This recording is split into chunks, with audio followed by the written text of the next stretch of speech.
WhatsApp guys, আসসালামু আলাইকুম। আজকে কলেজে যাওয়ার জন্য বের হয়েছিলাম। আজকে আমাদের এক্সাম ছিল। এইরকম বৃষ্টির মধ্যে রাস্তার অবস্থাটা একদম ঠিক নেই। রাস্তা পুরো ডুবে গেছে। দেখেন এই রাস্তা। আমি বর্তমানে আছি এখন খাদরঘাট এলাকায়। এই বৃষ্টির মধ্যে মানে কোনো গাড়ি যাচ্ছে না এখানে। বদহাট পর্যন্ত গাড়ি যাচ্ছে, বদহাট থেকে আর গাড়ি যাচ্ছে না। ওইখানে চকবাজার নাকি পুরো ডুবে গেছে। গাড়ির ড্রাইভাররা বলতেছে ওইখানে গেলে সাঁতার কাটতে হবে, আমরা ওইদিকে যাবো না। কলেজ কর্তৃপক্ষ চোখে কী দিচ্ছে আল্লাহ জানে, কোনো নোটিশ দিচ্ছে না। ছেলেগুলাকে মানে এত কষ্ট দিচ্ছে। আমি সকাল 8টা থেকে এখানে আসি, দাঁড়িয়ে থাকছি বদরহাট মোড়ে। এখন ওদিকে কোনো গাড়ি যাচ্ছে না।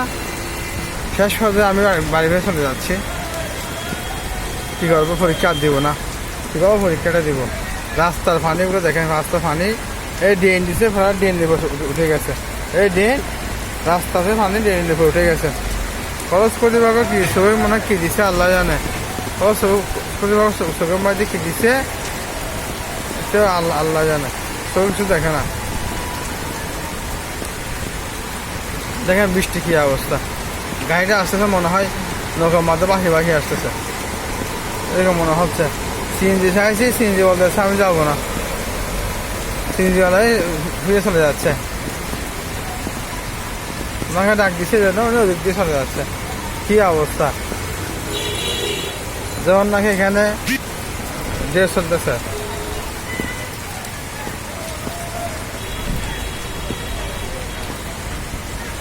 দেখেন ও গাড়ি থেকে আসতেছে কীভাবে।